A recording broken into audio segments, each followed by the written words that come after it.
আসসালামু আলাইকুম বন্ধুরা, আজকে আপনাদেরকে চুড়িদার কীভাবে কাটিং করতে হয় সেটা দেখাবো।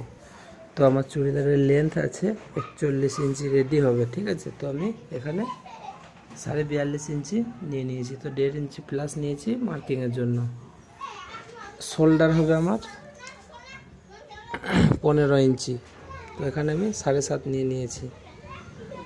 তো চেস্ট আছে আমার 44 ইঞ্চি, তো 44 ইঞ্চি 4 ভাগ করে যেটা আসছে মানে যেটা চেস্ট হবে তার 4 ভাগ করে নিয়ে নেবেন।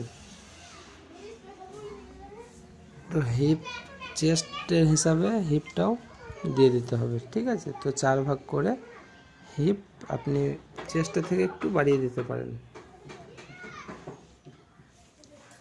নিচেরটাও হিপ হিসাবে হিপটা যেরকমভাবে হিপের মাপ আছে সেই হিসাবে নিচের দামনটাও দিয়ে দেবেন। তো সব মার্কিং হয়ে যাওয়ার পরে সাইডে 1.5 ইঞ্চি কাপড় বাড়তি রেখে দেবেন। তো আপনি যতটা আপনার প্রয়োজন বা রাখার 2 ইঞ্চিও রাখতে পারেন, এইভাবে মার্কিং করে নেবেন। এইভাবে মার্কিং করে নিয়েছি পুরোটাই।